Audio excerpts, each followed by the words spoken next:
নবী বলেন আমি যা জানি যদি তোমরা জানতা তো হাসি কমায়া দিতা, কান্না বাড়ায়া দিতা। হযরত আনাস বলেন ফামা আতা আলা আসহাবি রাসূলিল্লাহি সাল্লাল্লাহু আলাইহি ওয়াসাল্লাম ইয়াউমুন আশাদ্দু মিনহু। নবীর এই বক্তব্যের পর সাহাবায়ে কেরামের যে হালত তৈরি হয়েছে অবস্থা, বলে এই রকম কঠিন সময় আর আমাদের কোনদিন যায় নাই। হযরত আনাস বলেন সাহাবায়ে কেরাম সবাই মাথা নিচু করে গত্তুরুসাহুম, হাত দিয়ে মুখ চাইপা ধইরা বলে ওয়ালাহুম হানিম, সবার মুখ চাইপা সবাই নিচের দিকে মুখ করে ফেলছে। ওয়ালাহুম হানিম, আর সবার থেকে হিসকির আওয়াজে কান্নার আওয়াজ বের হচ্ছে। সবাই মুখ খিচ্চা দাঁত খিচ্চা কাঁদতেছেন, চিৎকার করে করে কান্নাকে সংবরণের চেষ্টা করতেছেন, কিন্তু হিসকির আওয়াজ উপায়া সাহাবায়ে কেরাম কাঁদতেছেন। শুধু এতটুকু কথা শুনি না।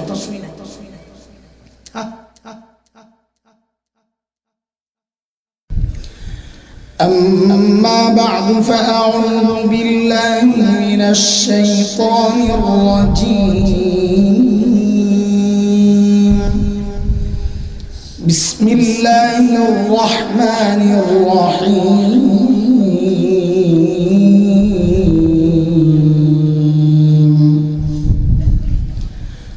فليضحكوا قليلا وليبكوا كثيرا جزاء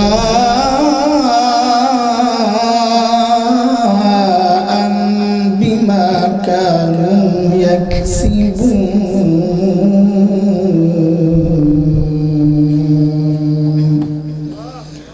وقال رسول الله صلى الله عليه وسلم طوبى لمن ملك نفسه ووسعه بيته وبكى على خطيئته،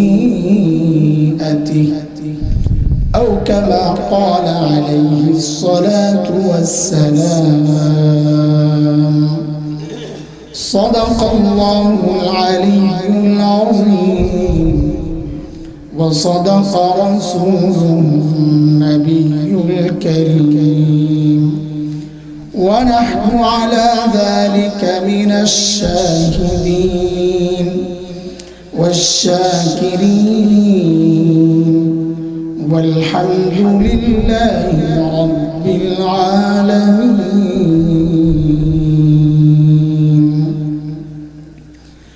حلف الفضول যুব সংঘ কর্তৃক আয়োজিত আজকের এই তাফসীরুল কুরআন মাহফিলের সম্মানিত সভাপতি, উপস্থিত উলামায়ে কেরাম, মুরব্বিয়ানে আযম, দূর দূরান্ত থেকে আগত ইসলাম প্রিয় সুধী সমাজ, যুবক ভাইয়েরা, পর্দার আড়ালের মা ও বোন, আল্লাহ সুবহানাহু ওয়া তাআলার অশেষ মেহেরবানি যে মহান মালিক মায়া করে আমাকে আপনাকে এই মজলিসে একত্রিত করেছেন, এটা মালিকের অনেক বড় দয়া আর করুণা। মালিক বলেছেন দিন বুঝার জন্য, দিন মানার মানসিকতা, দিন শেখার মানসিকতা যে বান্দাকে আমি দান করি, যার দিলটা খুলে দেই, ওই বান্দা সারাক্ষণ আমার স্পেশাল নূরের আওতায় থাকে। তার মানে আমরা এখানে যে এসেছি, মালিক আমাদেরকে দিন মানার যে মানসিকতা দিয়ে এখানে পাঠিয়েছেন, তা আমরা এখন মালিকের স্পেশাল নূরের আওতায় আছি। এই জন্য আমাদের আত্মবিশ্বাস, এই সমস্ত মজলিসের কারণে করোনা ভাইরাস ছড়াবে না। কেন? যে চারদিক থেকে ব্রেকেট দেওয়া আছে। ব্রেকেট কে দিছে? ফেরেশতারা। কে দিছে? হাদিসে আসছে একজনের কাঁধে আরেকজন ফেরেশতা বসে বসে আসমান পর্যন্ত চলছে। ফেরেশতাদের লাইন কোথায়? পুরা মজলিসের চারদিকে। ভাইরাস ঢুকবে কোন দিক দিয়া? আল্লাহ হেফাজত করুন। মুহতারাম হাজরিন, সূরা আত-তাওবার একটা আয়াত সময়ের কিছু জরুরি বিষয় সামনে রেখে তেলাওয়াত করেছি।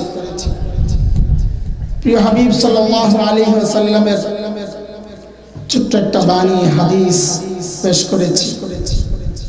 আল্লাহর কাছে তৌফিক চাই যেন যে কথাগুলো বলতে চাই নিজের হিদায়াতকে সামনে রেখে ওই কথাগুলো যেন আল্লাহ তাআলা বের করে দেন।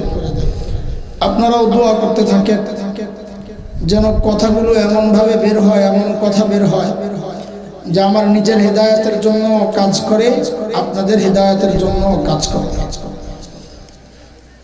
আল্লাহ সুবহানাহু ওয়া তাআলা এই যে আয়াত আমি পড়েছি, মালিক আমাকে আপনাকে নির্দেশ দিচ্ছেন, নির্দেশ যে বান্দারা তোমরা কম হাসবা, কাঁদবা বেশি।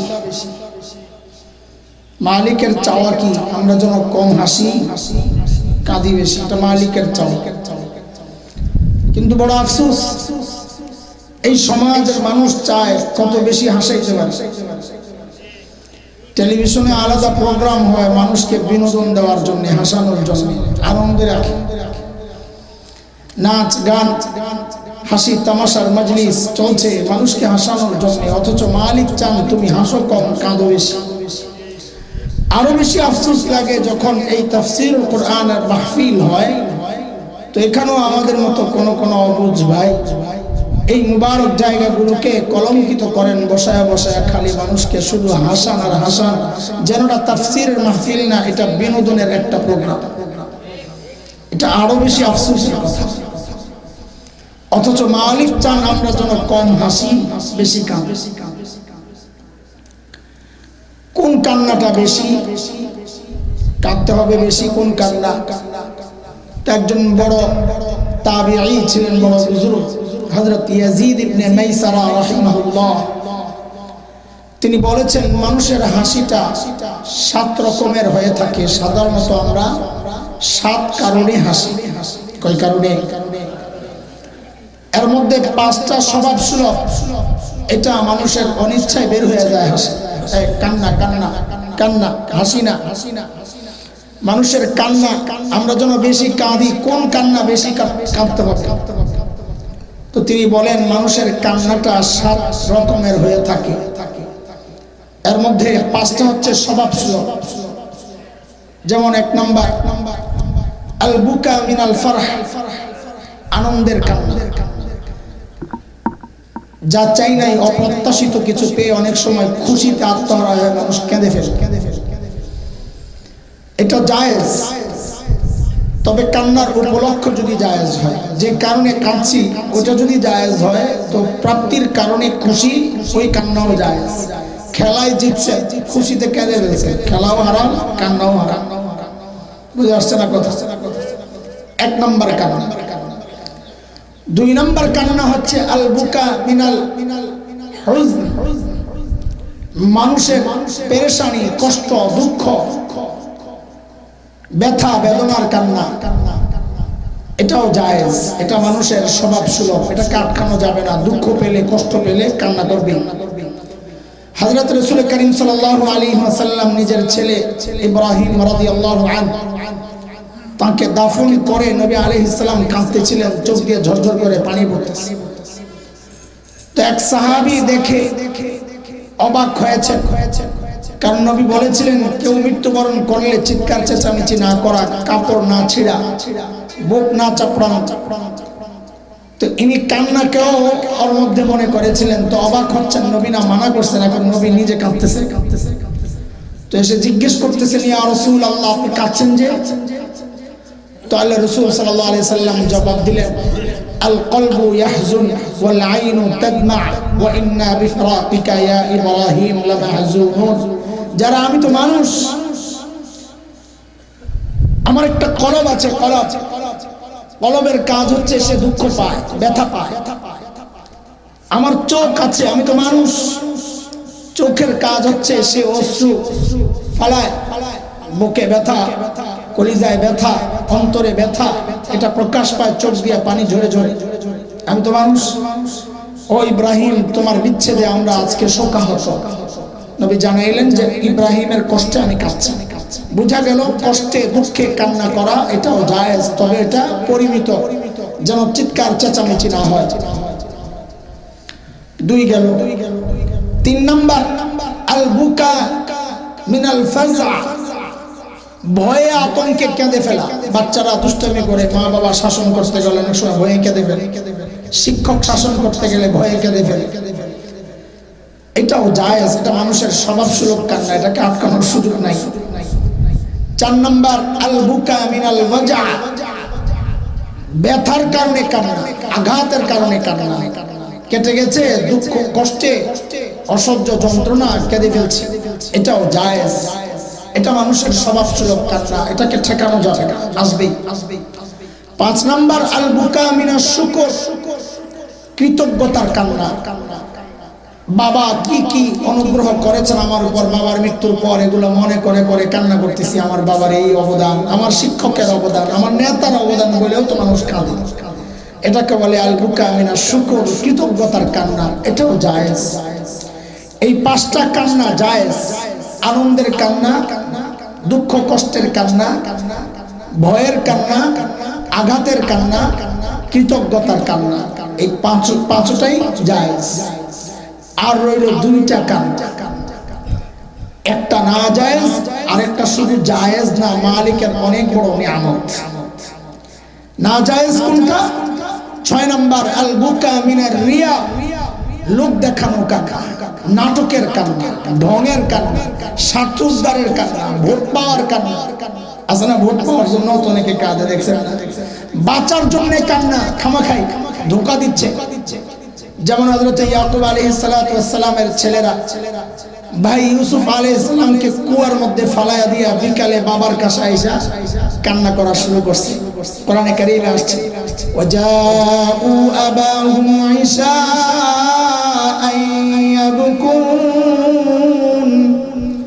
ক্বালু ইয়া আবানা ইন্না যাহাবনা নাস্তাবিকু ওয়া তারাকনা ইউসুফ عند متاعنا فأكله الذئب وما أنت بمؤمن لنا ولو كنا صادقين।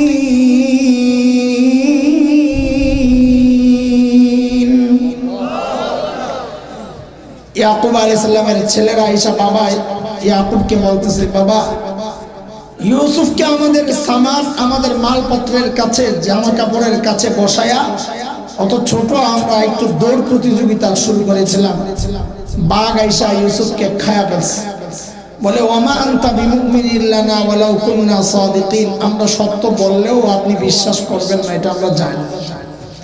আগে আগে ভালো সাজছে, আর কান্না কি যে কান্না, এই কান্না হইল ধোঁকার কান্না, এটা না জায়েজ।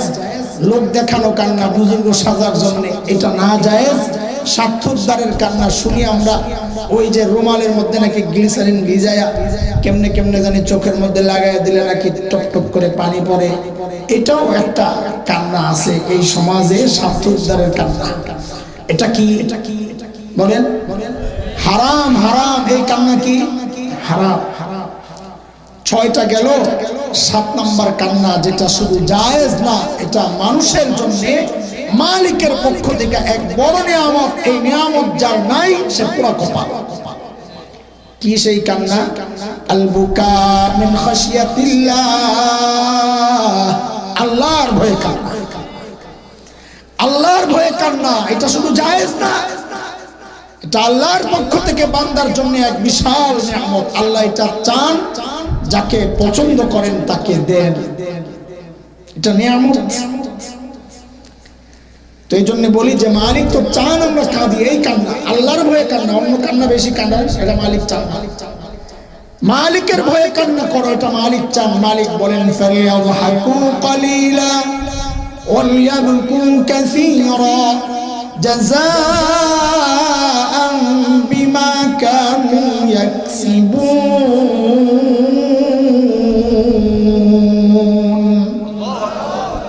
হাসো কম, কাঁদো বেশি, মালিকের ভয়ে। সবাই কাঁদছেন, আমরা ছাড়া ইতিহাস তালাশ করে সবাই কাঁদছেন মালিকের ভয়ে। এমনকি নবী আলাইহিস সালাম কেঁদেছেন, কি দরকার ছিল কান্না? আম্মা জানরা কেঁদেছেন, আবু বকর, ওমর, সাহাবায়ে কেরাম কেঁদেছেন, এমনকি জিবরাইল আমিন পর্যন্ত কেঁদেছেন। কি দরকার ছিল কান্না? আম্মা জান হাফসা রাদিয়াল্লাহু তাআলা আনহা বর্ণনা করেন, আমি আমার বাবার বাড়ি ওমর ইবনুল খাত্তাব রাদিয়াল্লাহু আনহু বাবার বাড়িতে ছিলাম। নবী আলাইহিস সালাম গেছেন শ্বশুর বাড়ি। তো একটু রাত হয়ে যাওয়াতে নবী আলাইহিস সালাম থেকে যান, শ্বশুর বাড়িতে থেকে যান, রাতে ঘুমাইছেন। তো আম্মা জান বলেন আমি আর নবী একই বালিশে ঘুমানো। ওটা নানান কারণে হইতে পারে, দারিদ্রতার কারণে বালিশ একাধিক নাই। আমাদের তো মাথার তলে দুইটা, দুই পাশে দুইটা, আরে সুবহানাল্লাহ, বালিশের অভাব নাই। নবী আলাইহিস সালামের ঘরে তো বালিশই নেই, একটার মধ্যে দুইজনে শেয়ার করে শুয়েছে। এটাও একটা হতে পারে। আরেকটা, নবী আলাইহিস সালাম বিবিদেরকে বড় মহব্বত করতেন, কাছে রাখতেন। আম্মা জান বলেন এগুলা বাহিরে প্রকাশ করার কথা না, কিন্তু আম্মা জানরা প্রকাশ করেছেন কেন? যেন উম্মতের স্বামীরা বিবিদেরকে কিভাবে আদর করতে হয়, হ্যাঁ, কিভাবে তাদের মন জয় করতে হয়, এটা যেন শেখে। এই জন্য আম্মা জানরা এগুলা বাহিরে প্রকাশ করেছে। আম্মা জান আয়েশা রাদিয়াল্লাহু তাআলা আনহা বলেন আমি গ্লাসে পানি খেতাম, যখন যেখানে মুখ লাগায়া খেতাম আল্লাহর হাবিব গ্লাস ঘুরাইয়া ওই জায়গায় ঠোঁট লাগায়া খাইতেন। মহব্বত প্রকাশ এটা। আর আমাদের স্বভাব হচ্ছে বাহিরে বকা খাই, আয়েশা ঝাড়ি নেই মহিলা, বেটি কি দোষ করছে, নরম পাইছে, বাইরে সাইজ হইয়া ঘরে আয়া সাইজ করে। এরকম মানুষ এই সমাজে আছে কি না? আবার ঘরে যদি আবার উল্টা হয়, ঘরেরটা যদি আবার সাইজ করনেওয়ালা হয়, তখন জিদ দুটোটা একসাথে মিশাইয়া মসজিদে যাইয়া ইমাম সাহেবের সাথে সারে, ওইটা মুয়াজ্জিনের সাথে আর খাদেমের সাথে সারে। কথা কয় এই সমাজে আছে এরকম মানুষ। আর অন্য জায়গায় সাইজ হয়, প্রকাশ করে হয় বউয়ের লোকে, না পারলে ইমাম সাহেবের লোকে। পাইছে নরম নরম বান্দা দুনিয়ার সবচেয়ে। আল্লাহু আকবার। আম্মা জান বলেন আমি আর নবী এক বালিশে ঘুমানো, রাতে হঠাৎ আমার ঘুম ভেঙে যায়, গরম লাগতেছে গালের মধ্যে। আমি লাফ দিয়ে উঠে দেখি আমার গালটা ভেজা। আরে বালিশের মধ্যে হাত দিয়ে দেখি পুরা বালিশটা ভিজে আছে। নবী কাঁদতেছে। আরে ভাই চিন্তা করে কি পরিমাণ কান্না করলে চোখের পানি পড়তে পড়তে পড়তে পড়তে পুরা বালিশটা ভিজা, পাশের মানুষের গাল পর্যন্ত ভিজে গেছে। কি পরিমাণ কান্না। আম্মা জান তো ভয় পেয়ে গেছে। মেয়েরা যখন স্বামী বাবার বাড়িতে যায়, যখন নিজের বাড়িতে যায়, মেয়েরা কিন্তু খুব টেনশনে থাকে, আমার জামাইয়ের কোন দিক দিয়ে কোনো কদর কম হয় কিনা, আদর আপ্যায়ন কম হয় কিনা, কোন দিক দিয়ে কষ্ট পায় কিনা। কারণ জামাই তো শ্বশুর বাড়িতে গেলে আহ্লাদ বেড়ে যায়। বাচ্চাদের যেমন মামুর বাড়িতে গেলে আহ্লাদ বেড়ে যায়, জামাইরও কিন্তু শ্বশুর বাড়িতে গেলে আহ্লাদ বেড়ে যায়। বুড়া হইলো, আমার আম্মা বলতেন জামাইরা কোনোদিন বুড়া হয় না। দাদা শ্বশুর বাড়ি গেছে, যায় কি দাদা না জামাই? কথা বলে। দাদাও যদি শ্বশুর বাড়ি যায় তাও তো কি জামাই। এজন্য বলে জামাই বুড়া হয় না, আহ্লাদ কমে না। তো আম্মা জান ভয় পেয়ে গেছেন, নবী কেন কাঁদতেছেন? তাইলে কি আমার বাবার বাড়িতে নবীর কোনো অবমূল্যায়ন হইল কিনা? তো আম্মা জান অবাক হয়ে জিজ্ঞেস করতেছেন মা ইউবকিকা ইয়া রাসূলুল্লাহ, আপনাকে কি বিষয়ে কান্না করাচ্ছে? আপনি কেন কাঁদছেন? সোজা কথা, আপনি কেন কাঁদছেন ইয়া রাসূলুল্লাহ? আল্লাহর হাবিব বলেন হাফসা, কেন কাঁদছি? তুমি কি তোমার ভাইয়ের তিলাওয়াত শুনো না নামাজে? আব্দুল্লাহ ইবনে ওমর, হযরত হাফসার ভাই ওমর রাদিয়াল্লাহু আনহুর ছেলে আব্দুল্লাহ ইবনে ওমর ঘরের বাইরে নামাজ পড়তেছেন, তাহাজ্জুদ তিলাওয়াত করতেছেন, আওয়াজ আসতেছে বাহির থেকে। সাহাবায়ে কেরাম এটা করতেন, ঘরের বাইরে নামাজ পড়তেন। কারণ কি? আমাদের মতো ড্রয়িং ডাইনিং আলাদা আলাদা রুম তো ছিল না, ছোট্ট একটা রুম, এটার মধ্যেই থাকে। তো নামাজের জন্য বাইরে চলে যায় যেন ঘরের ভেতরের মানুষটার ঘুম নষ্ট না হয়। এটাও একটা বিষয়। আমরা ঘরের মধ্যে কেউ একটু নামাজ পড়তে পারলে এমন একটা ভাব করি ঘরে আর কেউ ঘুমাইতে পারবে না। কেন? আমি ঘুমাই, তুই, আমি নামাজ পড়ি, তুই ঘুমাবি কেন? হজে গেলে এটা খুব দেখা যায়, এক রুমের মধ্যে 4-5 জন। এখন আপনার মনে চাইছে একটু তওয়াফ করবেন এসব নামাজের পরে, তওয়াফ আমরা কইরা আপনি আসছেন ঘরের মধ্যে 1টা-2টার সময়, আইসা বাপরে বাপ লাইট জ্বালায়, খায়, ঠাস ঠুস। কিরে ভাই এমন করতেছেন কেন? বাপটা এমন যে মক্কায় কি ঘুমাইতে আইছেন? খোদার কসম এগুলা না জায়েজ, হারাম। আম্মা জান আয়েশা বলেন নবী তাহাজ্জুদের জন্য উঠতেন, আমার উপর থেকে কাপড়টা আস্তে সরাতেন যেন আমার ঘুম ভেঙে না যায়, জুতাগুলো আস্তে পড়তেন যেন আমার ঘুম ভেঙে না যায়, দরজার শেকলটা আস্তে নামাতেন যেন আমার ঘুম ভেঙে না যায়। ঘরওয়ালাদের এইরকম রিআয়াত করা এটা ইসলাম।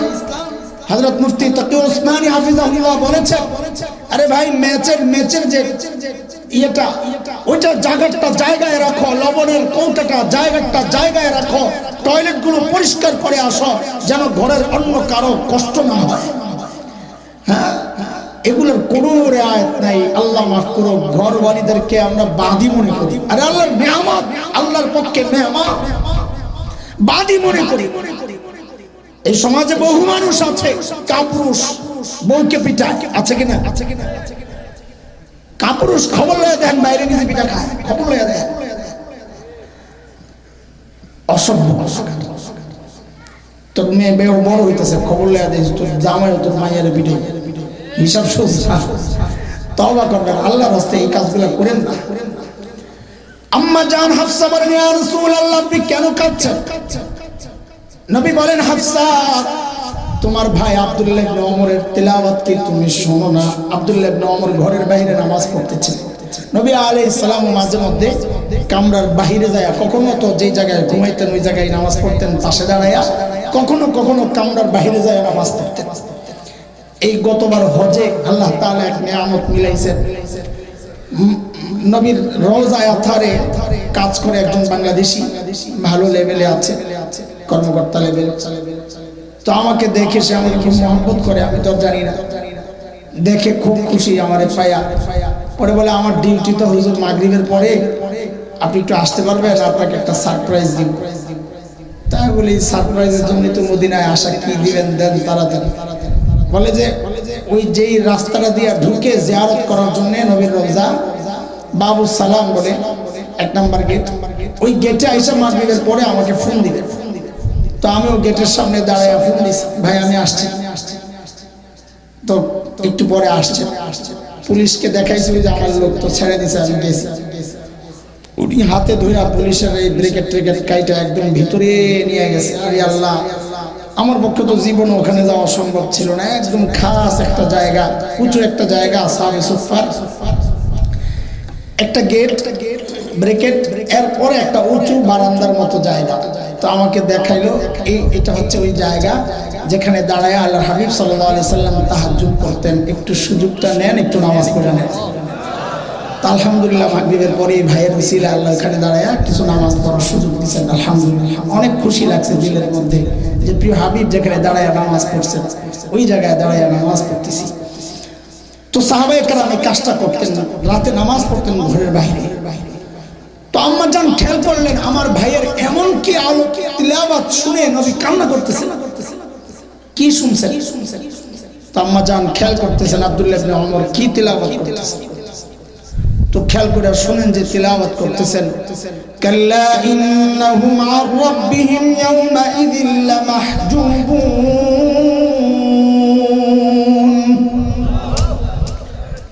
এই আয়াত শুনে নবী কাঁদতেছেন।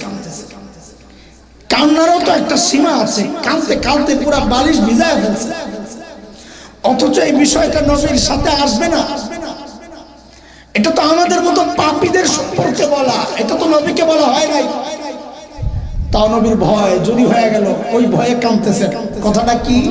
হাসরের মাঠে কারো কারো ব্যাপারে এমনও ফয়সালা হবে যে মালিক আর তার মাঝখান দিয়া পর্দা পড়ে যাবে, মালিককে সে দেখবে না। একজন বান্দার জন্য এর চেয়ে বড় দুর্ভাগ্যের কথার কিচ্ছু নাই, সে তার মালিককে দেখলো না। এই আয়াত শুনে নবী কাঁদতেছে। আরে হাসরের মাঠে তো পরের কথা, আমি তো এই দুনিয়ায় আমার মালিক থেকে বিচ্ছিন্ন হয়ে গেছি, গুনাহ করতে করতে করতে করতে মালিক থেকে বিচ্ছিন্ন। কোরআন ছেড়ে দিছি, কোরআন ছেড়ে দিলে মানুষ মালিক থেকে বিচ্ছিন্ন হয়ে যায়। সূরা রহমানের প্রমাণ, সূরা রহমানের 3টা আয়াত খেয়াল করে। মালিক বলেন, আর রহমান আল্লামাল কুরআন খালাকাল ইনসান।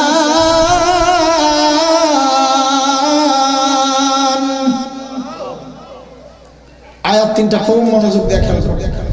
1 নম্বর রহমান আল্লাহ, 2 নম্বর যিনি কোরআন শিখালেন, 3 নম্বর যিনি মানুষ সৃষ্টি করলেন আয়াতগুলো সিরিয়াল একটু খেয়াল করেন।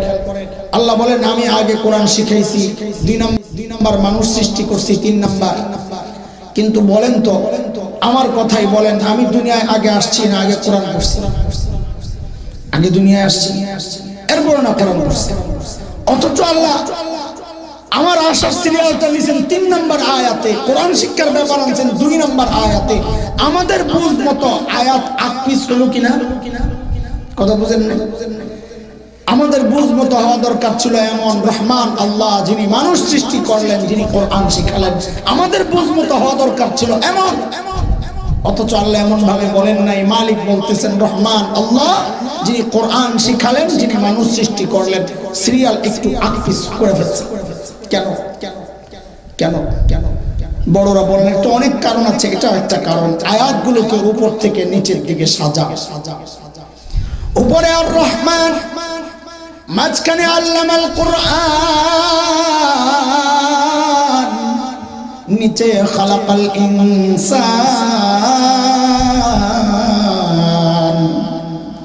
উপরে রহমান, নিচে ইনসান। মালিক বলেন বান্দারে আমি রহমান, উপরে তুমি মানুষ, নিচে আমি রহমানের রহমত যদি তুমি মানুষ পর্যন্ত আনতে চাও, দুনিয়ার কোন তন্ত্রে মন্ত্রে কাজ হবে না। রাস্তা একটাই, রহমান আর বান্দার মাঝখান দিয়া কোরআনকে ঢুকায় দাও। মালিকের সাথে যুক্ত হতে চাও তো নিজের জীবনকে কোরআন দিয়ে সাজাও, অটোমেটিক মালিকের সাথে যুক্ত হয়ে যাবা। কোরআন থেকে বিচ্ছিন্ন মানে মালিক থেকে বিচ্ছিন্ন। আমার এক বুজুর্গ শোনাইছে, আরে তুমি যখন নামাজ পড়ো তো তুমি মালিকের সাথে কথা বলতেছো, 3 টাইমে তখন নেটওয়ার্ক থাকে না। তুমি যখন কথা বলবা 3 টাইমে নেটওয়ার্ক থাকে না। এক হচ্ছে সূর্য ওঠার সময়, এক হচ্ছে সূর্য মাথা, আর একটা হলো সূর্য ডুবার সময়। এই 3 টাইমে নেটওয়ার্ক পাইবা না নামাজের মধ্যে, অন্য সময় অল টাইম আছে। কিন্তু মালিক যখন তোমার সাথে কথা বলে, তুমি যদি চাও মালিক আমার সাথে কথা বলুক, তো তার জন্য কোনো টাইম টেবিল নাই, যখন খুশি তখন। কোনটা? তুমি যদি চাও মালিক তোমার সাথে কথা বলুক, তো তুমি কোরআন শরীফ পড়া শুরু করো। কোরআন পড়া মানে মালিক তোমার সাথে কথা বলতেছে। মালিকের সাথে সম্পর্ক হওয়ার রাস্তাই এটা, কোরআন দিয়ে নিজের জীবনকে সাজাও। মালিক থেকে বিচ্ছিন্ন হওয়ার আশঙ্কায় নবী কান্না করতেছে। সাহাবায়ে কেরাম কেঁদেছেন। আরে কি কান্না! হযরত আনাস রাদিয়াল্লাহু তাআলা আনহুর বর্ণনা, নবী আলাইহিস সালাম খুতবা দিচ্ছিলেন, এর মধ্যে বলতেছিলেন ওয়ারিজাত আলাইয়াল জান্নাতু ওয়ান নার, আমার সামনে জান্নাত জাহান্নামকে প্রকাশ করা হয়েছে, আমি দেখতেছি। ফালাম আরাকাল ইয়াউমি ফিল খাইরি ওয়াশ শার, আজকের মতো এই দৃশ্য আমি আর কখনো দেখি নাই। জান্নাতের যা নেয়ামত আমি দেখলাম, দুনিয়ার এই ভোগ বিলাসের জিন্দেগি, এই নেয়ামত, এগুলা জান্নাতের নেয়ামতের সামনে কিছুই না। আবার জাহান্নামের যে শাস্তি দেখলাম, দুনিয়ার বিপদ আপদ জাহান্নামের শাস্তির কাছে কিছুই না। এই কথা বললেই নবী বলতেছেন ওয়ালাউ তা'লামুনা মা আ'লাম লাযহিকতুম কালীলা ওয়া লাবাকাইতুম কাসীরা, আমি যা জানি তোমরা যদি জানতা তো হাসি কমায়া দিতা, কান্না বাড়ায়া দিতা। হাসো কেন? কারণ আমি যা জানি তোমরা তা জানো না। নবী বলতেছেন কাদেরকে? সাহাবীদেরকে। তারা কি হাসছে, কতটুকুই হাসছে, আর আমি আপনি সারাক্ষণ থাকি হাসির মধ্যে। আমাদেরকে দেখলে নবী কি বলতেন? নবী বলেন আমি যা জানি যদি তোমরা জানতা তো হাসি কমায়া দিতা, কান্না বাড়ায়া দিতা। হযরত আনাস বলেন ফামা আতা আলা আসহাবি রাসূলিল্লাহি সাল্লাল্লাহু আলাইহি ওয়াসাল্লাম ইয়াউমুন আশাদ্দু মিনহু, নবীর এই বক্তব্যের পর সাহাবায়ে কেরামের যে হালত তৈরি হয়েছে, অবস্থা, বলে এইরকম কঠিন সময় আর আমাদের কোনদিন যায় নাই। হযরত আনাস বলেন সাহাবায়ে কেরাম সবাই মাথা নিচু করে গত্তুরুসাহুম, হাত মুখ দিয়ে মুখ চাইপা ধইরা বলে ওয়ালাহুম হানিম, সবার মুখ চাইপা সবাই নিচের দিকে মুখ করে ফেলছে।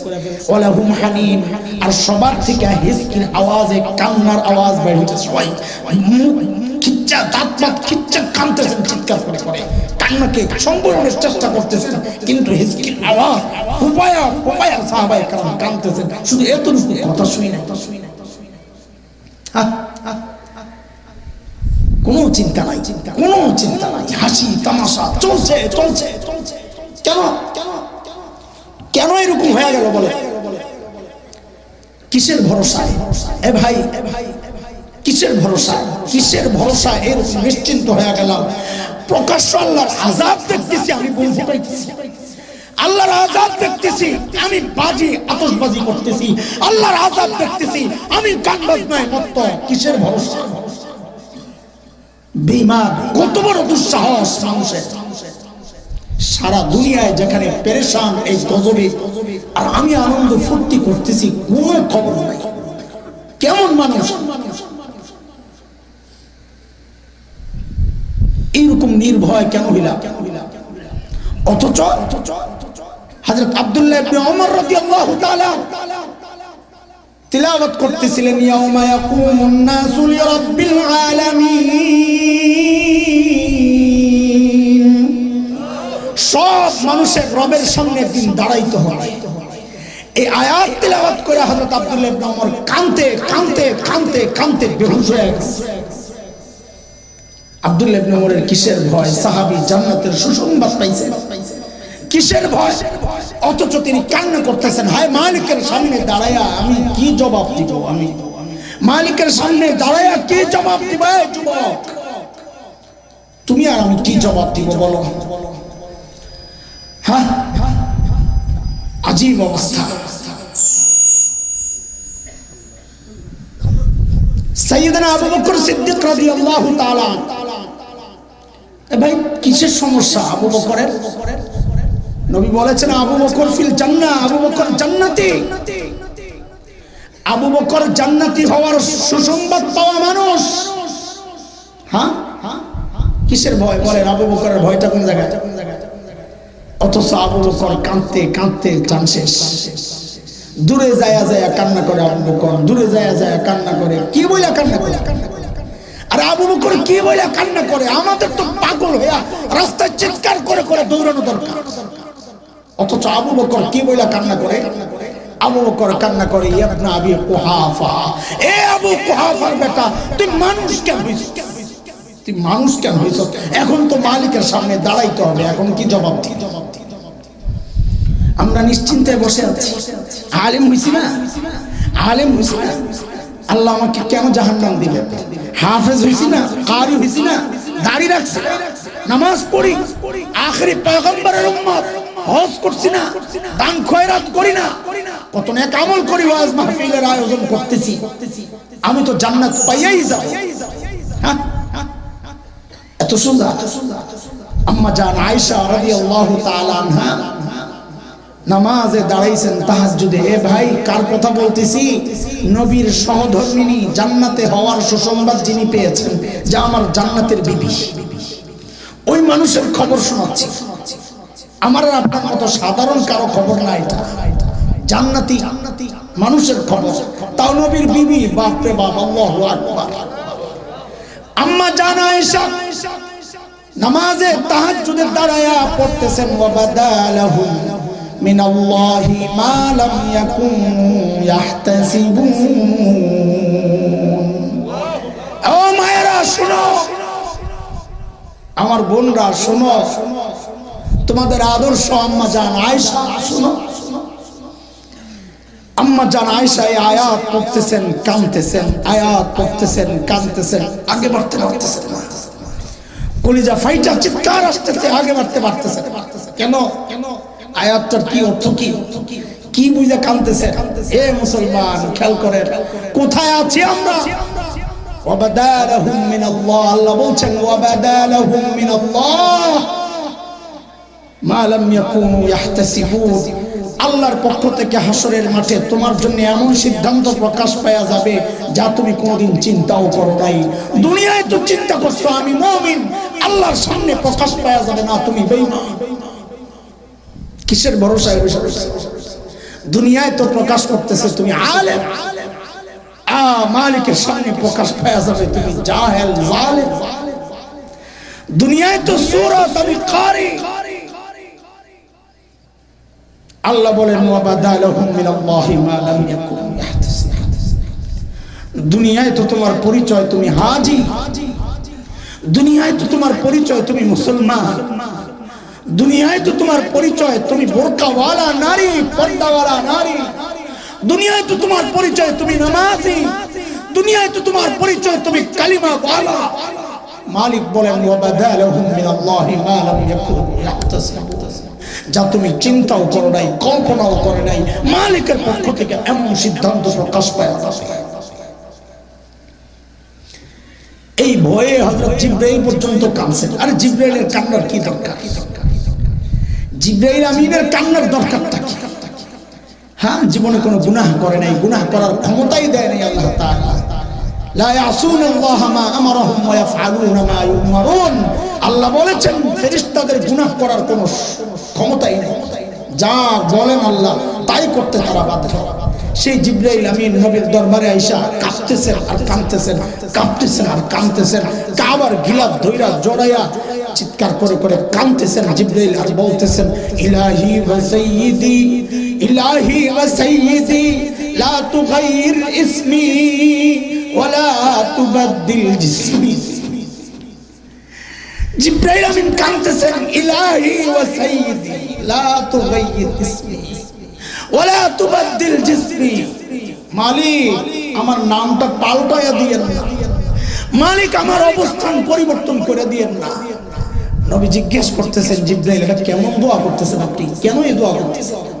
হযরত জিবরাইল বলেন ইয়া রাসূলুল্লাহ আমি আযাজিলকে দেখেছি, আযাজিলকে দেখেছি, আল্লাহ অসন্তুষ্ট হইয়া নাম পাল্টায়া রাখছেন শয়তান, ওই ভয় আমাকে পায়ে গেছে, না জানি আমারও নাম চেঞ্জ হয়ে যায়।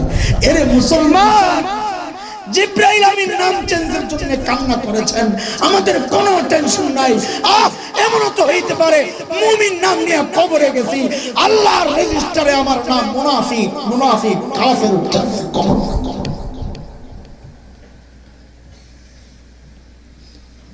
কি অবস্থা, কোনো টেনশন নাই, কোনো ফিকির নাই আখিরাত। করোনা ভাইরাসের টেনশন কি অবস্থা, অথচ কত সহজ একটা হিসাব। প্রতিদিন করোনা ভাইরাসে গোটা দুনিয়ায় যা মৃত্যুবরণ করে, একদিনে বাংলাদেশে তার চেয়ে বেশি স্বাভাবিক মৃত্যু। কথা ঠিক?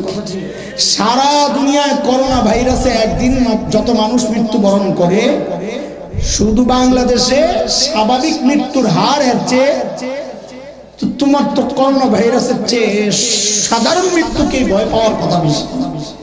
অথচ ওইটার চিন্তা নাই, ওইটার চিন্তা থাকলে এই মানুষগুলো আর বাড়ে যাইতো না, ওইটার চিন্তা থাকলে এই মানুষগুলা পতিতালয়ে যাইতো না, ওইটার চিন্তা থাকলে এই মানুষগুলা ঘরে বসে বসে হিন্দি সিনেমা দেখতো না, ওইটার চিন্তা থাকলে গতকাল এইভাবে আর আতশবাজি করতো না।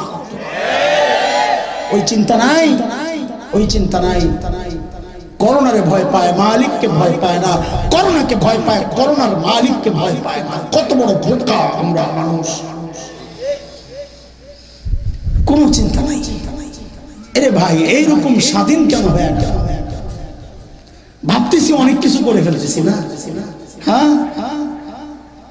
অথচ আল্লাহর সামনে যখন আমাকে পেশ করা হবে, ইয়াউমা ইয়াকুমুন নাসু লিরাব্বিল আলামিন, কারো তো বাঁচার উপায় নাই। হাসান জামিল বেঁচে যাবে না, আগে ধরবে বাঁচার বাঁচার হাজি সাহেব বেঁচে যাবে।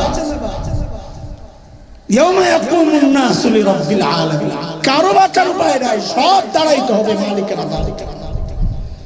তখন তখন তখন তখন এয়ারপোর্ট দিয়া বিদেশ যাইতে সময় ওই দেখছেন কিনা মেশিনের ভেতরে, স্ক্যানিং মেশিন ভেতরে সামান ঢুকাইয়া দিতে হয়, নিজেও মেশিন পার করতে হয়। হ্যাঁ, কেন? তোমার উপরে তো লিবাস একটা আছে, উপরে তো যে প্যাকেট, যে লাগেজ, যে ব্যাগেজ, এগুলোর উপরের তো একটা আবরণ আছেই, ভিতরের খবর তো জানি না। ওইটা পরীক্ষা করার জন্যে যে ভেতরে ধ্বংসাত্মক কিছু আছে কিনা, ক্ষতিকারক কিছু আছে কিনা, থাকলে আটকায়া দেওয়া হবে। ঠিক যেন কোরআনের কথাটা এমনই লাগে, হাফেজকে পেশ করা হবে, ওখানে তো আর স্ক্যানিং মেশিন আলাদা নাই, মালিকের জ্ঞান, মালিকের ইলমে স্ক্যানিং মেশিন, মালিকের ইলম দিয়ে মালিক জেনে যাবেন তোমার উপরের যে লেবাস, ওই লেবাস আসল লেবাস না, তোমার ভিতরে আরেকটা পরিচয়। তখন কোরআনের কথা হাফেজ আসছে, মালিক ডাক দিবেন ওয়াকিফুহুম ইন্নাহুম মাসউলুন। আটকাই যাবে। এটার উপরের লিবাস তো আলিমের লিবাস, ভিতরে ইন্নাহুম মাসউলুন। এর জিজ্ঞাসাবাদ করা লাগবে। ধর হাফেজ আসছে, মালিক ডাক দিবেন ওয়াকিফুহুম ইন্নাহুম মাসউলুন। ধর এটারে জিজ্ঞাসাবাদ করা লাগবে। উপরে তো হাফেজের লিবাস। ও হাজি সাহেব, মালিকের সামনে দাঁড়াইলে না জানি ডাকা এসে যায়। ধর এটারে ওয়াকিফুহুম, ধর এটারে।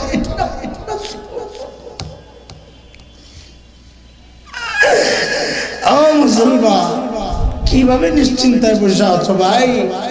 না জানি এমন কোন আমলে বেঈমান হইয়া কবরে যাইতে হয়, কোনো টেনশন নাই। তামাশার দুনিয়া চলছে, তো গজব আসবে না কেন? মালিকের সাথে সম্পর্ক দুনিয়ায় ছিন্ন, তো গজব আসবে না কেন? মালিকের রহমতকে আনার জন্য তো মাধ্যম আছে, কোরআন দিয়া মালিককে টাইনা টাইনা মালিকের রহমত আনতে হয়। কোরআন দিয়া, শরীয়ত দিয়া, মালিকের হুকুম মাইনা, মালিকের তাবেদারি কইরা, মালিকের গোলামি কইরা। গোলামি করবা ইহুদি নাসারার, গোলামি করবা শয়তানের, আর আশা করবা মালিক যেন গজব না দেয়। এটা কি করে?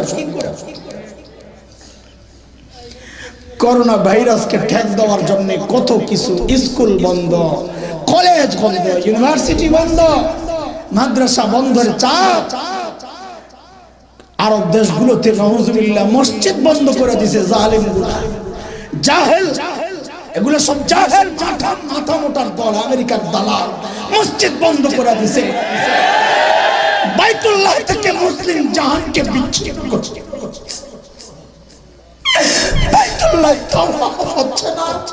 আরে ভয় লাগতেছে, না জানি এর চেয়ে বড় গজব চলে আসে। আমাদের হালত দেখে ভয় লাগতেছে, না জানি এর চেয়ে কোন বড় গজবটা চলে আসে।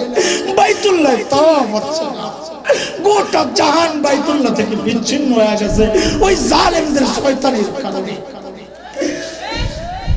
আরে মুনাফিকরা করোনার ভয়ে মসজিদ থেকে পালাইতে পারে, মুমিন তো করোনার আশায় মসজিদে ঢোকা দরকার। আমরা করোনাকে ভয় পাই, আমরা আমাদের মালিকের করুণার আশা করি, করোনার চিন্তা করি না। করুণা চাই মালিকের, মালিকের করুণা থাকলে করোনা আমাকে কিচ্ছু করতে পারবে না। কথা ঠিক বলেছেন কে? ওয়া ইয়ামসাসকাল্লাহু বিদুররিন فلا كاشف له إلا هو। বিপদ আসলে বাঁচানিওয়ালা একমাত্র কে? তুমি কোন দিকে রাস্তা খোঁজো? স্কুল বন্ধ, কলেজ বন্ধ, ইউনিভার্সিটি বন্ধ, মাদ্রাসা বন্ধের চাপ, মসজিদ বন্ধের চাপ। অথচ যে কারণে গুনাহ আসে, করোনা আসে, আযাব আসে, গজব আসে, ওই গুনাহ বন্ধের কোনো তোয়াক্কা নাই, কোনো ফিকির নাই, কোনো চিন্তা নাই। ওয়াজ মাহফিল বন্ধ না কইরা টেলিভিশনের ইন্ডিয়ান চ্যানেল বন্ধ করো।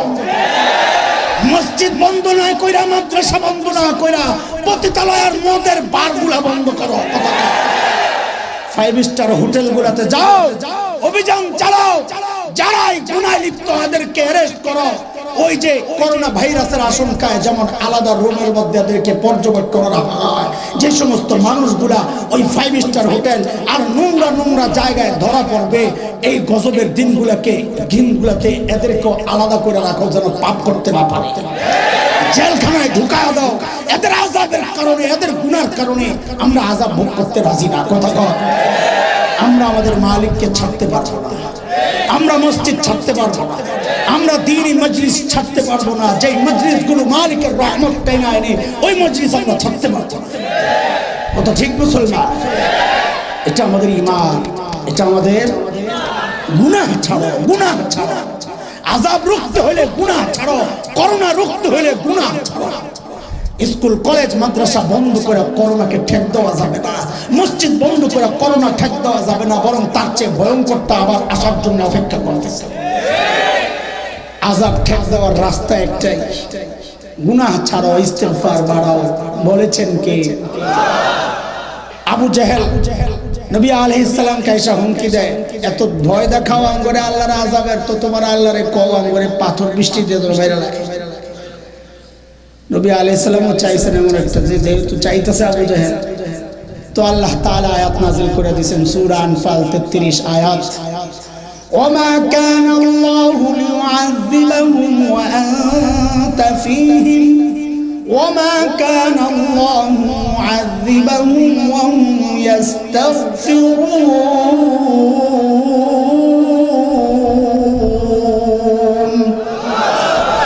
নবী না না না, এরা চাইলেই তো আমি আযাব দিব না, কারণ আপনি আছেন যে, আপনি থাকা অবস্থায় আমি আযাব দিতে পারবো না নবী, আপনার উসিলায় সব দিকে আমি বাঁচাই দিতেছি। ওহো, সেজন্যই তো বলি পহেলা বৈশাখের পরে 8-এর উপরে মাত্রায় ভূমিকম্প হলো, দুনিয়ার আর কোথাও এই রেকর্ড নাই এই মাত্রায় ভূমিকম্প হইয়া বিশাল ধরনের ক্ষতি হয় নাই, আর কোনো রেকর্ড নাই। বাংলাদেশ দেখায়া দিছে 8-এর উপরে মাত্রায় ভূমিকম্প, অথচ উল্লেখ করার মতো কোনো সমস্যাই হয় নাই। কেন? বলে যেই টাইমে ভূমিকম্প হচ্ছে এটা তো ঠিক আছে, কিন্তু ওই টাইমে বাংলাদেশের হাজারো কওমি মাদ্রাসায় ছোট্ট ছোট্ট মাসুম বাচ্চারা ওইটা আল্লাহর কালামের তিলাওয়াত করতেছিল। নবীর কারণে যেমন মালিক আযাব দেন না, নবীর ওয়ারিসদের কারণেও মালিক আযাব দেন না। ওই তিলাওয়াত বন্ধ করতে যাও না, গজবে শেষ হয়ে যাবা, গজবে শেষ হয়ে যাবা। কথা কোন? আজকে তিলাওয়াত বন্ধের পায়তারা চলতেছে, মাদ্রাসা বন্ধের পায়তারা চলতেছে। নানান জায়গায় পুলিশ অভিযান চালিয়েছে, মাদ্রাসা কেন বন্ধ করেন না? আরে ভাই, তিলাওয়াত বন্ধ করলে তো আযাব আরো বড়টা আসবে, কেন বুঝো না? এদের তিলাওয়াতের ওসিলায় তুমি বেঁচে যাচ্ছ, তোমার খবর নাই। কাদের ওসিলায় সিন্নি খাও, মোল্লা চিল্লা না, কোন জায়গায় ঠেক দিতে যাও? আযাব যেই রাস্তায় আসে ওই রাস্তায় ঠেক দাও। আরেক জায়গায় হাত দিয়ে আযাব রক্ষা করতে, যেই জায়গায় হাত দিতেছো ওই আযাব আরো বাড়বে। হ্যাঁ, গুনাহ ঠেক দেওয়া যায়। এই যা বন্ধ করছে একটা দিয়েও করোনা আটকানো যাবে না। যদি সিনেমা হল বন্ধ করত, যদি থিয়েটার বন্ধ করত, যদি যুবক যুবতীদের অশ্লীল ভাবে রাস্তায় ঘোরাফেরা বন্ধ করত, কত নোংরা রুচি হয়ে গেছে আমাদের ভিতরটা, কিভাবে পড়ছে আজব লাগে। স্কুল বন্ধ, বাচ্চা কাচ্চা নিয়ে কক্সবাজার চলে গেছে ঘোরার জন্য। জালেম কোথাকার, স্কুল কি জন্য বন্ধ করছে? ঘোরার জন্য না, ঘরে থাকার জন্য। আল্লাহর গজব আসতেছে, আর যায় কক্সবাজার আনন্দ ফুর্তি করে, এগুলোর ধৈর্য আগে আটকানো দরকার। এদের কারণে সাধারণ মানুষ কষ্ট পাইতেছে, এই জালেমদের কারণে আযাব আসতেছে, সাধারণ মানুষ কষ্ট পাইতেছে। কথা বলেন, আওয়াজ উঠাইতে হবে মুসলমান। সব জায়গায় চুপ থাকা যাবে না, সব জায়গায় চুপ থাকা যাবে না, এই আওয়াজ উঠাইতে হবে। মাদ্রাসা বন্ধের আগে ওই বার বন্ধ করতে হবে, মাদ্রাসা বন্ধের আগে সিনেমা হল বন্ধ করতে হবে, আওয়াজ উঠাইতে হবে। চুপ থাকলে হবে না। তাদের কারণে আমরা ভোগ করতে রাজি না। গুনাহ করবা তোমরা, আযাব ভোগ করবে সবাই, রাজি না আমরা। বরং মাদ্রাসাগুলো খুলে দাও, ওপেন করে দাও, তিলাওয়াতের ব্যবস্থা করো, আরো বাড়ায়া দাও। মাদ্রাসায় তিলাওয়াত হয়, মসজিদেও তিলাওয়াতের ব্যবস্থা করো। জিকির আজকার হবে, তওবা হবে, আল্লাহ আযাবকে রুখে দিবেন। কারণ আল্লাহর দ্বিতীয় ওয়াদা। নবী দুইটা কারণ, হযরত ইবনে আব্বাস রাদিয়াল্লাহু আনহুর বর্ণনা ইবনে কাসিরে আসছে। হযরত ইবনে আব্বাস পরে আমাদের জন্য দুইটা নিরাপত্তা ছিল। একটা ছিল নবী আলাইহিস সালাম, নবী তো চলে গেছেন, ও বাকিয়া আল ইস্তিগফার, আরেকটা নিরাপত্তা যার কারণে ইস্তিগফার আসে, আযাব আসে না, আযাবকে ঠেক দেওয়া যায়। আল্লাহ বলেন, ওয়া মা কানা আল্লাহু লিয়ুআযযিবাহুম ওয়া আনতা ফীহিম ওয়া মা কানা আল্লাহু মুআযযিবাহুম ওয়া হুম ইস্তাগফিরুন।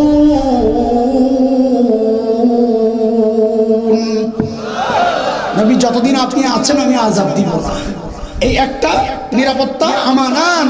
হযরত ইবনে আব্বাস বলেন, কানা ফীহিম আমানান, দুইটা আমান ছিল আমাদের মধ্যে, তাদের মধ্যে এক ছিল নবী আলাইহিস সালাম, চলে গেছেন, আর একটা বাকি, সেটা হচ্ছে মালিক বলেন ওয়াহুম ইস্তাগফিরুন ওমা কানা আল্লাহু মুআযিবাহুম ওহুম ইস্তাগফিরুন।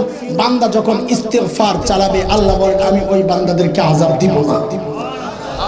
ঠেক দেওয়া দরকার কোথায়, কিভাবে দরকার, কিভাবে দেওয়া হচ্ছে? আরে তওবার গণ তওবা শুরু করা দরকার। কথা বলে মজমা করে করে গণ তওবার ইস্তিগফারের ব্যবস্থা রাষ্ট্রীয়ভাবে করা দরকার। আযাবকে ঠেক দেওয়ার একটাই রাস্তা, বলেছেন কে? নবী যেহেতু নাই, দুইটা ছিল আযাবকে ঠেক দেওয়ার জিনিস, বস্তু ছিল দুইটা, বিষয় ছিল দুইটা। নবী তো চলে গেছেন, আর রয়ে গেছে আমাদের জন্য কয়টা? ওই একটাকে ব্যবহার করা উচিত, সদ্ব্যবহার করা উচিত। আযাবকে ঠেক দেওয়ার রাস্তা একটাই, তওবা করো মালিকের কাছে, মালিক ভুল করেছে। এরে যুবক ভাই, তোমরা এই সুন্দর আয়োজন করেছো, বহু বাধা প্রতিকূলতা সব কিছু পেছনে ফেলে বহু মানুষ তো আজকে জানে যে আজকে মাহফিল হবে না। আমিও তো ওই নিষেধ শুনতে শুনতে আইছি। আর একটা ছিল ওটা বাদ, আগামীকালের প্রোগ্রাম বাদ, সামনের গুলো এখনো বলে না, শেষ পর্যন্ত চেষ্টা কইরা তারপরে বলবে আর কি বাদ, বুঝি আমরা। এটাও তো হওয়ার কথা না, অনেকে বুঝছেন যে হবে না, এই জন্য অন্য বছরের তুলনায় মানুষ কম, কিন্তু কষ্ট করে করছো, আল্লাহ তোমাদের জাযায়ে খায়ের দান করেন। কিন্তু ভাই, এই তাফসীরুল কোরআন মাহফিলের চেয়ে বেশি জরুরি হচ্ছে গুনাহমুক্ত জীবন। কি দরকার? এই যুবকরা খেয়াল করা, কি দরকার? গুনাহমুক্ত জীবন দরকার, গুনাহমুক্ত জীবন দরকার। তাইলে আযাব বন্ধ হবে, নাইলে বন্ধ হবে না। করোনারে ভয় পায় লাভ নাই, আল্লাহর আযাবকে ভয় করো। যদি আর পরেও তুমি করোনায় আক্রান্ত হও তো নবী বলেন তুমি শাহাদাতের মৃত্যু পাবে। আল্লাহকে ভয় করে তওবা করেও যদি কেউ করোনায় আক্রান্ত হয়ে যায়, সে কিসের মৃত্যু পাবে? শাহাদাতের মর্যাদা। সুবহানাল্লাহ। ভয় পাওয়ার দরকার নাই। হ্যাঁ, সতর্কতাকে ইসলাম সাপোর্ট করে, এটা তাওয়াক্কুলের খিলাফ না, এমনটা কেউ না মনে করা।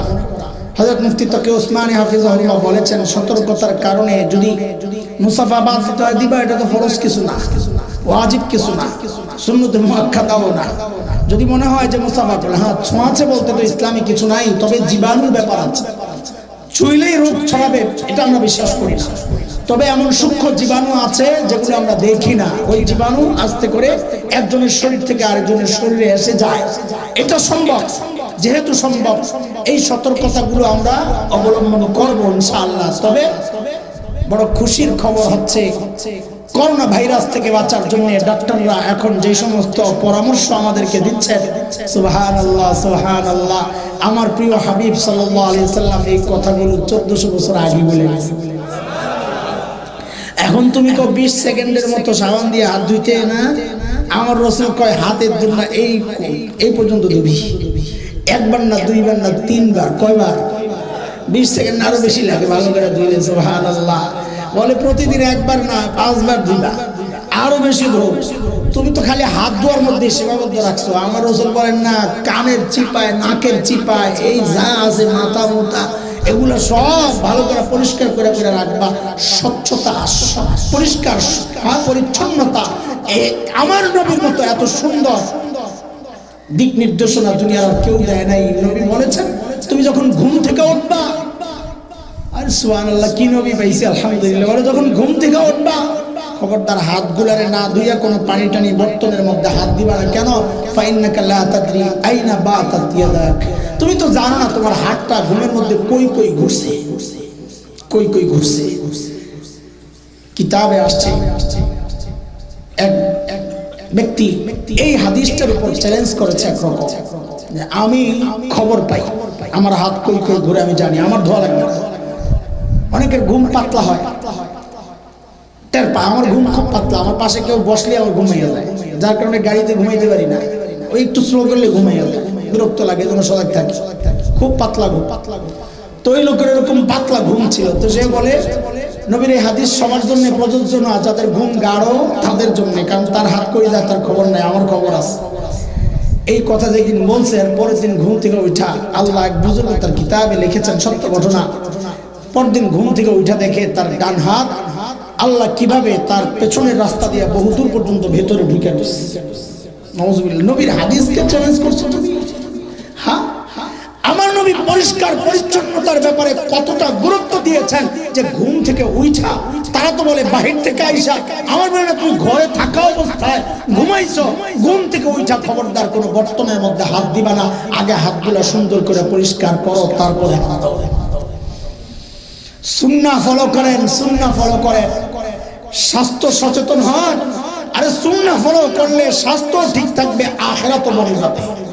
আমার নবী বলেন না রোজা রাখতে, সপ্তাহে একদিন রোজা রাখছেন না নবী, মাসে 3 দিন রাখছেন না, কম খাইতে বলছেন না, ওই সময় ভালো লাগে নাই। এখন ডাক্তার জাহাঙ্গীর সাহেব বলছে এখন সব না খায়া থাকা শুরু করছে, এখন রোজা রাখা শুরু করছে। আরে বেকুফ, আগে যদি রাখতে আমার নবীর কথা শুনি না তো স্বাস্থ্য ঠিক থাকতো, আখিরাত তো বই না যাইতো।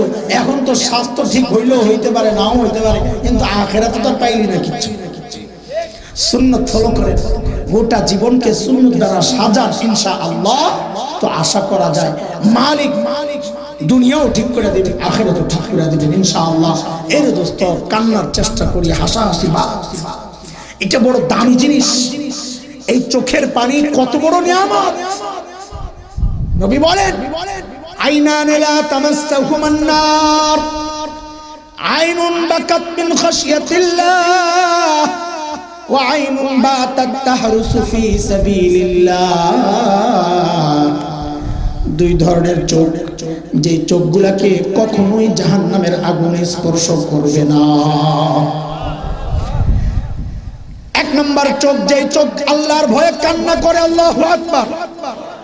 2 নম্বর ওই চোখ, যেই চোখ মুসলমানদের নিরাপত্তার চিন্তায় রাতে ঘুমায় না, পাহারাদারি করে সীমান্তে, ওই চোখগুলাকেও জাহান্নামের আগুনে স্পর্শ করবে না। নবী বলেন 3 রকমের চোখ হাসরের মাঠে কাঁদবে না। কয় রকমের চোখ? হাসরের মাঠে 3 চোখ কাঁদবে না, কাঁদবে না। 1 নম্বর যেই চোখ আল্লাহর ভয়ে কান্না করে, 2 নম্বর যেই চোখ মুসলমানদের নিরাপত্তায় রাতে পাহারাদারি করে সীমান্তে, 3 নম্বর ওই চোখ যেই চোখ আল্লাহর ভয়ে হারাম জায়গায় তাকায় না। সুন্দরী নারী দেখছে চোখ নামায়া ফেলছে, আমি তো বলি আর একটু বাড়াইয়া। নবী বলছেন হাসরের মাঠে কাঁদবে না এই চোখ। আমি বলি এই লোক আল্লাহর আরশের নিচে ছায়া পাবে ইনশাআল্লাহ। আল্লাহর ভয়ে যে চোখ নিচে নামায়, আল্লাহর আরশের নিচে ছায়া পাবে। কেন? কারণ এক হাদিসে আসছে 7 শ্রেণীর মানুষকে আল্লাহ আরশের নিচে ছায়া দান করে। এর মধ্যে এক শ্রেণী হচ্ছে ওই পুরুষ যাকে সুন্দরী সম্ভ্রান্ত নারী গুনার দিকে আহ্বান করেছে, সে আল্লাহর ভয়ে প্রত্যাখ্যান করেছে। নবী বলেন তাকেও আল্লাহ আরশের নিচে ছায়া দান করবেন। সুবহানাল্লাহ। বিষয়টা খেয়াল করেন একটু। নবী বলেছেন সম্ভ্রান্ত নারী, সুন্দরী নারী, তলাবাতু যাতু মানসাবিন ওয়া জামাল ফাকালা ইন্নী আখাফুল্লাহ। এটা নবীর শব্দ। সুন্দরী নারী, সম্ভ্রান্ত নারী আহ্বান করছে গুনার জন্য, আসো জিনা করি। সে বলেছে না আমি করব না, আমি আল্লাহকে ভয়। এটা নবী বলেছেন। আর আমি বলি কি জানেন, এই যুগে কোন সুন্দরী নারী অশ্লীল পোশাকে রাস্তায় ঘুরে একাপ মাইখা আপনাকে আকর্ষণের চেষ্টা করে, ওই নারীর দিকে যদি আপনি না তাকান, আল্লাহর ভয়ে চোখটা নামায়া দেন, আমি বলি কি এই মানুষটাকেও আল্লাহ আরশের নিচে ছায়া দিবেন ইনশাআল্লাহ। ওই কেমনে এত হালকা করে ফেললেন? নবী তো বলছেন, আহ্বান করছে আসো আসো আমার সাথে জিনা করো, সে ওইটারে প্রত্যাখ্যান করছে। আর আপনি বললেন আহ্বান করে নাই, শুধু তাকায় নাই, চোখ নামাইছে। আমি বলি কি এটাও একরকম আহ্বান করা, সেজে গুজে সে পুরুষের দৃষ্টি আকর্ষণ করতে চাইছে, এটাও একরকম আহ্বান করা, সরাসরি ডাকে নাই। হ্যাঁ, ডাকটা হালকা হয়ে গেছে। আমি বলি আমরা দুর্বল ইমানদার, আমাদের জন্য হালকা আমল হইলেও আল্লাহর কাছে চাইতে আমরা বড়টাই চাবো, যে আমাদেরকে বাড়াইয়া দিতে হবে, রেট বাড়াইয়া দিতে হবে ইনশাআল্লাহ। এটা কেন বলতেছি একটা উদাহরণ শুনে। ভাই তোমার মাইক কোনো দিক থেকে বিচ্ছিন্ন হয়ে গেছে, এটা হয়তো তুমি বুঝতেছো না, আমি বুঝতেছি, শ্রোতাও হয়তো বুঝবে না। কোনো এক জায়গায় বিচ্ছিন্ন হয়ে গেছে, হয়তো কোনো কানেকশন কোথাও ছুটে গেছে, খেয়াল করো তুমি। হ্যাঁ, কোথাও আওয়াজ কেউ না কেউ পাচ্ছে না। এটা আমি টের পাইতেছি, আপনারা ভাই এওটের পাই, কিন্তু এরা বলে না, কথা বলে না, কারণ বললে তো ধরা পড়বে। তা আমরা অনেকক্ষণ চেষ্টা করি যে না বইলে পারা যায় কিনা। আমি এদেরকে প্রেশারে রাখতে চাই না, পরে আয়োজকরা ডিস্টার্ব করে। আমরা কথা বলি, আয়োজকরা সুবিধা নেয়, পরে বিল দেওয়ার সময় একটু সাইজ করে। এই জন্য এই গরিবরে ঠকায় আলাপ বলি না কথা, চুপচাপ ঠিক আছে কোনো রকম চলে যায়। খেয়াল করেন, কোরবানির আগে দিয়া টমেটো কিনেন না? সাভারে তখন টমেটোর কেজি থাকে কত? হ্যাঁ, কোরবানির আগে দিয়া, যখন সিজন নাই, 100-150 না? খুব ফ্রেশ ওই টমেটোটা। আরে কথা বলেন না, ভেজা ফরমালিনওয়ালা, ঠিক আছে? তো ফরমালিনওয়ালা জিনিস কিন্তু দাম কত? আচ্ছা 150 বাদ দেন, 100। এখন একটা মৌসুম, আপনাদের এই এলাকার হাল আমার জানা নাই, তবে কুমিল্লার ওদিকে দাউদকান্দি পার হওয়ার পর কিছু এলাকা আছে, বিশাল এরিয়া টমেটোর চাষ আর টমেটো। এই এখন গেলে দেখবেন কৃষকরা বড় বড় টুকরিতে করে রাস্তার পাশে টমেটো নিয়ে দাঁড়ায় থাকে। তো মাঝে মধ্যে সুন্দর লাগে, ফ্রেশ টমেটো মাত্র ক্ষেতের থেকে উঠাইছে। এরা কেজি বেশে না, ওইভাবে যা আছে গাঠটির মধ্যে যা আছে একবার জিজ্ঞেস করি যায় ভাই দাম কত? তো মাঝে মধ্যে জবাব দেয় যত দেন তত, যত দেন। এটার মানে হচ্ছে হলো কোন রকম নিয়ে আমারে বাসা, বিপদে আছি। তো মাঝে মধ্যে এগুলা নিয়ে বাসায় নিয়ে মাপলে দেখি যে কেজি কত পড়ছে, 1.5 টাকা 2 টাকা কেজি পড়ছে। বলেন আপনারা ওই যে 100 টাকায় যে টমেটো কিনা খাইছে, ওইটা বেশি ফ্রেশ না 2 টাকার টমেটোটা বেশি ফ্রেশ? অথচ হওয়ার কথা উল্টা কিনা? হওয়ার কথা তো উল্টা, যেটা ফ্রেশ ওটার দাম বেশি হওয়ার কথা, যেটা ভেজাল ওটার দাম কম হওয়ার কথা, তাই কিনা? অথচ ভেজালটা খাই বেশি দাম দিয়া, ফ্রেশটা খাচ্ছি কম দাম দিয়া। ঝামেলাটা কোন জায়গায়? সিজন। হ্যাঁ, ঝামেলার মূল সূত্রটা কি? সিজন। 100 টাকারটা যে খাই ভেজালের, ওইটা অফ সিজন। এখন যে ফ্রেশটা খাই এটা সিজন, সিজনে জিনিসের দাম কম। ওই ঠিক ওইভাবেই আল্লাহর ধর্ম। আল্লাহ নবী যখন বলেছেন সাহাবায়ে কেরামকে এই হাদিস, সুন্দরী নারী, সম্ভ্রান্ত নারী যখন কোন পুরুষকে আহ্বান করে আসো গুনাহ করি, এই যে এখন লাইন পাইছে, টের পাইছো তুমি? ঠিক আছে, আমার কথা কয় না। হ্যাঁ ভাই, তুমি তো সপ্তাহে একদিন বা মাঝে মধ্যে মাইক ব্যবহার করো। আমগো এই মানুষগুলোর তো প্রতিদিন 3-4 বার কষ্ট হয় মাইকের সামনে, আমরা টের পাওয়া যাই খুব সহজে। আচ্ছা বুঝে, খুব খেয়াল করেন বিষয়টা। হওয়ার কথা উল্টা, অথচ সিজন হওয়ার কারণে এখন জিনিস ফ্রেশ খাই কিন্তু দাম কম, অফ সিজনে জিনিস ভেজাল অথচ দাম বেশি। আমরা বলবো নবী আলাইহিস সালাম যাদের সামনে হাদিস বর্ণনা করেছেন সাহাবায়ে কেরামের সামনে, যে কেউ যদি আহ্বান করে, সে যদি আল্লাহর ভয়ে প্রত্যাখ্যান করে, আল্লাহ তাকে আরশের নিচে ছায়া দিবেন। আমরা বলি ওটা তো ছিল সিজন, সিজনের জিনিসের দাম কম। আমরা আসি অফ সিজনে, আখেরি উম্মত, আখেরি জামানা, কিয়ামতের টাইম ঘনায় আসছে। মালিক আমাদের আমলগুলা ভেজাল ফরমালিনওয়ালা, আমরা জানি আমাদের আমলগুলা অত ঠিকঠাক না, আমরা জানি, তাইলে তো কবুল করব না। আমরা বলি মালিক আমরা আসি বড় বেকায়দায়, এখন শেষ সময়, আমরা জানি আমাদের আমলগুলা ভেজাল ফরমালিনওয়ালা, কিন্তু যেহেতু সিজন আমাদের রেট বাড়ায় দেওয়া লাগবে। আল্লাহু আকবার। চাওয়া যাবে না মালিকের কাছে। অন্যায় আবদার করি নাই, কোন গুনাহ তো বলি নাই। মা বাবার কাছে যদি বাচ্চারা চাইয়া বহুত কিছু নিয়ে নিতে পারে, আমার মালিক তো মা বাবার চেয়ে আমাকে আরো বেশি মহব্বত করে। কত বেশি? অনেক বেশি, হিসাব নাই। সন্তান যদি মা বাবার কাছে আবদার করে বহু কিছু মঞ্জুর করতে পারে, ইনশাআল্লাহ আমরাও মালিকের কাছে ওইভাবে চায়া বহুত কিছু মঞ্জুর করে নিব।